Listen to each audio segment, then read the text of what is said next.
ನಮಸ್ಕಾರ ಸ್ನೇಹಿತರೆ. National security adviser ಆಗಿರುವ ಅಜಿತ್ ದೋವಲ್ ರ ಒಂದು ಮಾತು ಈಗ ಎಲ್ಲೆಡೆ ವೈರಲ್ ಆಗ್ತಾ ಇದೆ.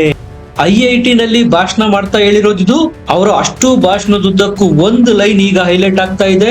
ಶೋ ಮಿ ಒಂದು ಫೋಟೋ ತೋರಿಸಿ ಸಾಕು. ಅದು ಯಾರಿಗೆ ಧಮಕಿ ಆಗ್ತಾ ಇರೋದು?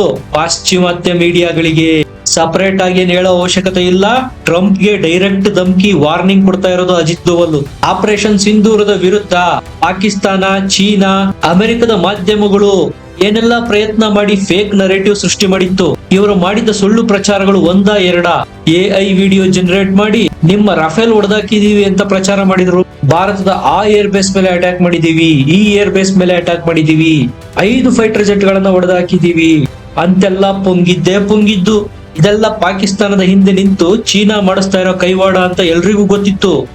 ಆದ್ರೂ ಇದು ಯಾವುದನ್ನು ಫ್ಯಾಕ್ಟ್ ಚೆಕ್ ಮಾಡದೆ ಪಾಶ್ಚಿಮಾತ್ಯ ಮೀಡಿಯಾಗಳು ಹಿಂದೂ ಮುಂದೆ ನೋಡದೆ ವರದಿ ಮಾಡಿದ್ವು. ಇದನ್ನೇ ಈಗ NSA ಅಜಿತ್ ದೋವಲ್ ಕೇಳಿರೋದು.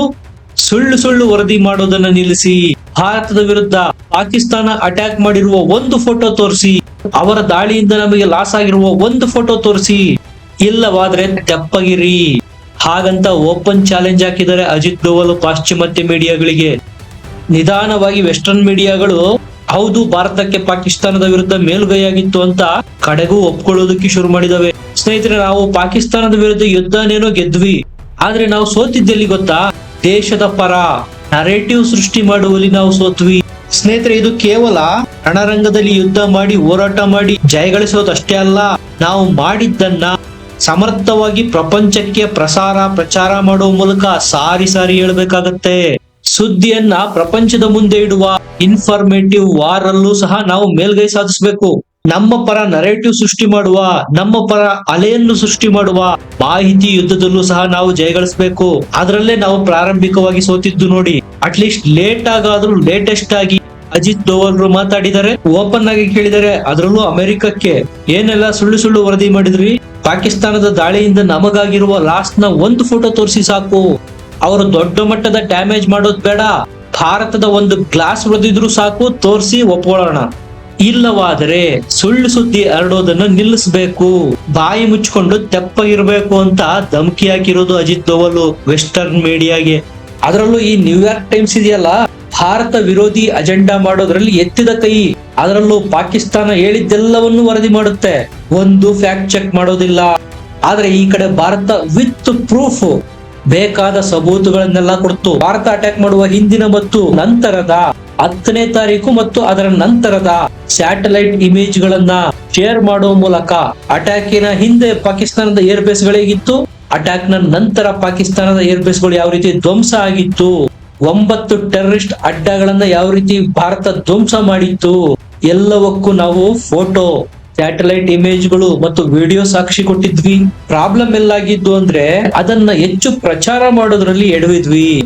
ನೀವೇ ನೋಡಿ, ಯಾವ ದೇಶದ ಆರ್ಮಿಗೆ ಸಿಕ್ಕಿದ ಇಷ್ಟು ದೊಡ್ಡ ಯಶಸ್ಸು?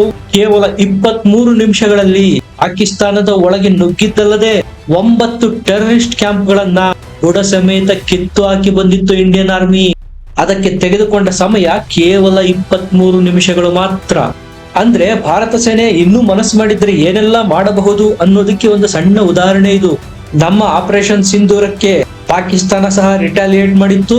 ಅದಾದ ನಂತರ ಏನು ನಾವು 12 ಏರ್ ಬೇಸ್ ಗಳನ್ನ ಉಡಾಯಿಸಿದ್ವಿ ಪಾಕಿಸ್ತಾನದ್ದು. ಎಲ್ಲದರ ಫೋಟೋ, ವಿಡಿಯೋ ಸಾಕ್ಷ್ಯ ಕೊಟ್ಟಿತ್ತು Bharat, with verified satellite image ಗಳ ಮೂಲಕ. ಅಮೆರಿಕದ ಇದೆಯಲ್ಲ GPS ರಿಲೀಸ್ ಮಾಡ್ಲಿ ಗ್ಲೋಬಲ್ ಸ್ಯಾಟಲೈಟ್ ಇಮೇಜಸ್. ಪಾಕಿಸ್ತಾನದ ಅಟ್ಯಾಕ್ ಇಂದ ಅದ್ಯಾವ ಭಾರತದ ಏರ್ ಬೇಸ್ ಡಿಸ್ಟ್ರಾಯ್ ಆಗಿದೆ, ಪಾಕಿಸ್ತಾನದ ಅಟ್ಯಾಕ್ ಇಂದ ಅದ್ಯಾವ ಭಾರತದ ಫೈಟರ್ ಜೆಟ್ ಗೆ ಡ್ಯಾಮೇಜ್ ಆಗಿದೆ, ಬಿಡುಗಡೆ ಮಾಡ್ಲಿ ಅಮೆರಿಕ GPS ಇಮೇಜಸ್. ನಾನಾ ಇದೆಲ್ಲ ಮಾಡಲ್ಲ. ಅದೆಂಗಾಗತ್ತೆ? ಇದ್ರೆ ತಾನೆ. ಕೈಲಾಗದವನ ಕಟ್ಟ ಕಡೆಯ ಅಸ್ತ್ರ ಅಪಪ್ರಚಾರ. ಅದನ್ನೇ ನೋಡಿ ಪಾಕಿಸ್ತಾನ, ಚೈನಾ, ವೆಸ್ಟರ್ನ್ ಮೀಡಿಯಾಸ್ ಮಾಡಿದ್ದು ಭಾರತದ ವಿರುದ್ಧ. ಈಗ ಅಜಿತ್ ದೋವಲ್ ಅವರು ಫೋಟೋ ಕೇಳಿದರೆ ಒಳ್ಳೆಯ ಬೆಳವಣಿಗೆನೆ, ಆದ್ರೆ ಇದನ್ನ ಸ್ವಲ್ಪ ಮುಂಚೆನೆ ಮಾಡ್ಬೇಕಾಗಿತ್ತು. ಇದನ್ನೇ ನಾವು ಯಾವಾಗೆಲ್ಲ ಸ್ಟ್ರೈಕ್ ಮಾಡಿದ್ವೋ ಆಗೆಲ್ಲ ಭಾರತದ ಪರ ನರೇಟಿವ್ ಸೃಷ್ಟಿ ಮಾಡ್ತಾ ಬಂದಿದ್ರೆ ಇನ್ಫಾರ್ಮೇಶನ್ ವಾರ್ಫೇರ್ ಅಲ್ಲಿ ನಮಗೆ ಹಿನ್ನಡೆ ಆಗ್ತಾ ಇರ್ಲಿಲ್ಲ. ಪಾಕಿಸ್ತಾನದ ಸಿಂಪಲ್ ಫಾರ್ಮುಲಾ, ಸುಳ್ಳು ಹೇಳೋದು, ಹೇಳಿದ ಸುಳ್ಳನ್ನೇ 100 ಬಾರಿ ಮತ್ತೆ ಹೇಳೋದು, ಸತ್ಯ ಅಂತ ಪ್ರೂವ್ ಮಾಡೋದಕ್ಕೆ ಪ್ರಯತ್ನ ಮಾಡೋದು. ಪಾಕಿಸ್ತಾನದ ಪ್ರೈಮ್ ಮಿನಿಸ್ಟರ್ ಸಹ ಸತ್ಯದ ತಲೆ ಮೇಲೆ ಒಡೆದಂತೆ ಸುಳ್ಳು ಹೇಳ್ತಾರೆ ಅಂದ್ರೆ ಅಲ್ಲಿಯ ಸೇನೆ ಜನ ಯಾವ ಲೆಕ್ಕ ನೀವೇ ಯೋಚನೆ ಮಾಡಿ. ಸಹಜವಾಗಿ ಮೀಡಿಯಾದವರೆಲ್ಲ ಅವ್ರು ಹೇಳಿದ್ದನ್ನ ಪ್ರಸಾರ ಮಾಡಿದ್ರು. ಅದು ನಿಜಾನೋ ಸುಳ್ಳು ಫ್ಯಾಕ್ಟ್ ಚೆಕ್ ವೆರಿಫಿಕೇಶನ್ ಒಂದೂ ಮಾಡ್ಲಿಲ್ಲ. ಯುದ್ಧ ಅಂದ್ರೆ ಕೇವಲ ಯುದ್ಧ ಭೂಮಿನಲ್ಲಿ ಹೋರಾಟ ಮಾಡೋದಷ್ಟೇ ಅಲ್ಲ, ಸೈಕಾಲಜಿಕಲ್ ವಾರ್ಫೇರು, ಇನ್ಫಾರ್ಮೇಶನ್ ವಾರ್ಫೇರು ಇರುತ್ತೆ ಅದರಲ್ಲಿ. ಇದಕ್ಕೆ ತಾಜಾ ಅಂದ್ರೆ ಬೆಸ್ಟ್ ಉದಾಹರಣೆ ಇಸ್ರೇಲ್ ಮತ್ತು ಇರಾನ್ ಯುದ್ಧದಲ್ಲಿ ಇಸ್ರೇಲ್ ಮಾಡಿದ ಸ್ಟ್ರಾಟಜಿ ಮತ್ತು ರಣತಂತ್ರ. ಅವರು ಮಾಡಿದ್ದಿಷ್ಟೇ, ತಾವ್ ಎಲ್ಲೆಲ್ಲಿ ಯಾವ ಇರಾನ್ನ ಭಾಗದ ಮೇಲೆ ಅಟ್ಯಾಕ್ ಮಾಡಿದ್ವಿ, ಎಷ್ಟರ ಮಟ್ಟಿಗೆ ಡ್ಯಾಮೇಜ್ ಮಾಡಿದ್ವಿ, ಎಲ್ಲದರ ಬಗ್ಗೆ ಗ್ರಾಫಿಕ್ ಇಮೇಜಸ್ ಮತ್ತು ವಿಡಿಯೋಸ್ ನ ಕ್ರಿಯೇಟ್ ಮಾಡೋರು ತಮ್ಮ ಸೋಷಿಯಲ್ ಮೀಡಿಯಾ, ಅದು ಯೂಟ್ಯೂಬ್ ಆಗಿರ್ಬೋದು, ಫೇಸ್ಬುಕ್, ಇನ್ಸ್ಟಾಗ್ರಾಮು, ಟ್ವಿಟ್ಟರ್, ಎಲ್ಲ ಸೋಷಿಯಲ್ ಮೀಡಿಯಾಗಳಲ್ಲಿ ಇಸ್ರೇಲ್ ಡಿಫೆನ್ಸ್ ಫೋರ್ಸ್ IDF ಮಾಹಿತಿಗಳನ್ನ ಶೇರ್ ಮಾಡ್ತಾ ಇತ್ತು. ಒಂದು ಕಡೆ ಯುದ್ಧನ ಅದರ ಮಿಲಿಟರಿ ತನ್ನ ಪಾಡಿಗೆ ತಾನು ಮಾಡ್ತಾ ಇತ್ತು, ಇನ್ನೊಂದು ಕಡೆ ಅದೇ IDF ನಾವ್ ಏನೆಲ್ಲ ಮಾಡಿದ್ವಿ ಅನ್ನೋದ್ರ ಬಗ್ಗೆ ಮಾಹಿತಿ ಕೊಡ್ತಾ ಇತ್ತು. ಹಾಗಾಗಿ ಇಸ್ರೇಲ್ ಯುದ್ಧನೂ ಗೆಲ್ತು, ಇನ್ಫಾರ್ಮೇಟಿವ್ ವಾರು ಗೆಲ್ತು.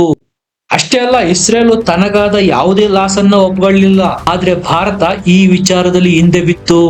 ಅಜಿತ್ ದೋವಲ್ರು ಈಗೇನು ಫೋಟೋ ತೋರಿಸಿ ಅಂತ ಕೇಳ್ತಾ ಇದ್ದಾರೋ, ಅದನ್ನ ಯುದ್ಧದ ಸಂದರ್ಭದಲ್ಲೇ ನಮ್ಮ ಮಿಲಿಟರಿ ವತಿಯಿಂದ, ನಮ್ಮ ಸರ್ಕಾರದ ವತಿಯಿಂದ ಆಗಿಂದಾಗ್ಲೇ ಟಕ್ಕರ್ ಕೊಡ್ತಾ ಬಂದಿದ್ರೆ ಪಾಕಿಸ್ತಾನ ಸುಳ್ಳು ಸುದ್ದಿ ಹಬ್ಬಿಸೋದಿಕ್ಕೆ ಸಾಧ್ಯನೇ ಆಗ್ತಾ ಇರ್ಲಿಲ್ಲ. ಎಲ್ಲೆಲ್ಲೋ ನಡೆದ ಯುದ್ಧದ ವಿಡಿಯೋಸ್ ನ ಎಡಿಟ್ ಮಾಡಿ ಭಾರತದ ಮೇಲೆ ಪಾಕಿಸ್ತಾನ ಭೀಕರ ದಾಳಿ ಅಂತೆಲ್ಲ ಸುಳ್ಳು ಅಪಪ್ರಚಾರ ಮಾಡಲಾಗಿತ್ತು. ಸ್ನೇಹಿತರೆ, ಚೀನಾದವರು ಮಾಡ್ತಾ ಬಂದಿರೋದೇ ಇದು, ಸುಳ್ಳು ಸುದ್ದಿ ಹಬ್ಬಿಸೋದು, ಅಪಪ್ರಚಾರ ಮಾಡೋದು. ಅದನ್ನ ಅವರು ವೆಸ್ಟರ್ನ್ ಮೀಡಿಯಾ ಬಳಸಿ ಮಾಡ್ತಾರೆ. ಅಲ್ಪ ಸ್ವಲ್ಪ ಕಾಸು ಎಸೆದ್ರೆ ಸಾಕು, ಚೀನಾ ಪರವಾಗಿ ಆರ್ಟಿಕಲ್ ಬರೆಯೋರು ಸಾಕಷ್ಟು ಜನ ಇದ್ದಾರೆ. ಅದನ್ನೇ ಭಾರತ ಸಹ ಮಾಡಬಹುದಲ್ವಾ? ಯಾಕೆ ಮಾಡಲ್ಲ ನಮ್ಮ ಸರ್ಕಾರ? ಆಪರೇಷನ್ ಸಿಂಧೂರದಲ್ಲಿ ಭಾರತ ಸೇನೆ ಮಾಡಿರುವ ಪರಾಕ್ರಮ ಕಡಿಮೆ ಏನಲ್ಲ. ಮೊದಲು 30-35 kg ಒಂದು ವಸ್ತುವನ್ನು ಕಳಿಸಿ ಪಾಕಿಸ್ತಾನದ ಏರ್ಫೋರ್ಸ್ಗೆ ಚಳ್ಳೆ ಹಣ್ಣು ತಿನ್ನಿಸಲಾಗಿತ್ತು. ಅವ್ರೇನ್ ಅನ್ಕೊಂಡ್ರು, ರಾಫೇಲೆ ಬಂದ್ಬಿಡ್ತು, ಸುಕೋಯೇ ಬಂದ್ಬಿಡ್ತು ಅಂತ ತಮ್ಮ ಏರ್ ಡಿಫೆನ್ಸ್ ಸಿಸ್ಟಮ್ SQ ನ ಆಕ್ಟಿವೇಟ್ ಮಾಡಿದ್ರು. ಆಗ ನಮಗೆ ಲೊಕೇಶನ್ ಗೊತ್ತಾಗಿತ್ತು. ಆಗ ರಾಫೇಲ್ ಮತ್ತು ಸುಕೋಯ್ ನಿಜವಾಗ್ಲೂ ಹಾರಿತ್ತು, ಪಾಕಿಸ್ತಾನದ ಏರ್ ಡಿಫೆನ್ಸ್ ಸಿಸ್ಟಮ್ ನ ಧ್ವಂಸ ಮಾಡಿತ್ತು.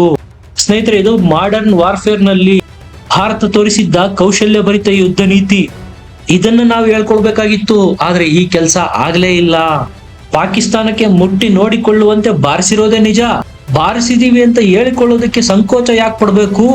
ಇಂಟರ್ನೆಟ್ ಅಲ್ಲಿ ಒಂದು ರಿಪೋರ್ಟ್ ಸಿಗುತ್ತೆ ನಿಮಗೆ, ರಾಯಲ್ ಬರ್ಡನ್ ಹ್ಯಾಮರ್ದು. ಅದರಲ್ಲಿ ಕಂಪ್ಲೀಟ್ ಆಗಿ ವಿವರವಾಗಿ ಬರೆಯಲಾಗಿದೆ ಭಾರತಕ್ಕೆ ಆಪರೇಷನ್ ಸಿಂಧೂರದಲ್ಲಿ 100ಕ್ಕೆ 100 ಸಕ್ಸಸ್ ಹೆಂಗೆ ಸಿಕ್ತು, ಪಾಕಿಸ್ತಾನ ಸೇನೆಯನ್ನ ಯಾವ ರೀತಿ ಮೂರ್ಖರನ್ನಾಗಿಸಿ 12ಕ್ಕೂ ಹೆಚ್ಚು ಏರ್ಬೇಸ್ ಗಳನ್ನ, ಅವರ ಏರ್ ಡಿಫೆನ್ಸ್ ಸಿಸ್ಟಮ್ ನ ಸಂಪೂರ್ಣವಾಗಿ ನಾಶಪಡಿಸಿತ್ತು ಭಾರತ ಸೇನೆ ಅನ್ನೋದ್ರ ಬಗ್ಗೆ ಮಾಹಿತಿ ಸಿಗುತ್ತೆ. ಸಮಸ್ಯೆ ಏನ್ ಗೊತ್ತಾ? ಭಾರತದಲ್ಲಿರುವ ರೀತಿ ಪಾಕಿಸ್ತಾನದಲ್ಲಿ ಡೆಮಾಕ್ರಸಿ ಇಲ್ಲ. ಅಲ್ಲಿಯ ಜನರಿಗೆ ಅಲ್ಲಿಯ ಸರ್ಕಾರ, ಮಿಲಿಟರಿ ಏನ್ ಹೇಳುತ್ತೋ ಅದೇ ವೇದವಾಕ್ಯ. ಸರಿ, ಭಾರತಕ್ಕೆ ಅಷ್ಟು ಡ್ಯಾಮೇಜ್ ಮಾಡಿದೀವಿ, ಇಷ್ಟು ಡ್ಯಾಮೇಜ್ ಮಾಡಿದೀವಿ ಅಂತಿರಲ್ಲ, ಪ್ರೂಫ್ ಕೊಡಿ, ಫೋಟೋ ತೋರಿಸಿ, ಸ್ಯಾಟಲೈಟ್ ಇಮೇಜ್ ಕೊಡಿ, ವಿಡಿಯೋಸ್ ತೋರಿಸಿ. ಇದ್ಯಾವುದನ್ನು ಕೇಳೋರಿಲ್ಲ, ಹೇಳೋರಿಲ್ಲ. ಪಾಕಿಸ್ತಾನ ಅನ್ನೋದೇ ಒಂದು ಹುಚ್ಚರ ಸಂತೆ. ಮುಲ್ಲಾ ಮುನೀರ್ನ ಹೋಗಿ ಫೀಲ್ಡ್ ಮಾರ್ಷಲ್ ಮಾಡಿದ್ದಾರೆ. ಸ್ನೇಹಿತರೆ, ಇದಿಷ್ಟು ಅಜಿತ್ ದೋವಲ್ರ ವೈರಲ್ ಆಗಿರುವ IITಯ ಭಾಷಣದ ಬಗೆಗಿನ ವಿವರಣೆ. ನಿಮಗೇನನ್ನಿಸ್ತು? ಕಮೆಂಟ್ ಮಾಡಿ, ಲೈಕ್ ಮಾಡಿ, ಚಾನಲ್ ನ ಸಬ್ಸ್ಕ್ರೈಬ್ ಮಾಡಿ, ಬೆಲ್ ಐಕನ್ ತಪ್ಪದೆ ಪ್ರೆಸ್ ಮಾಡಿ. ಮತ್ತೆ ಸಿಗೋಣ. ನಮಸ್ಕಾರ.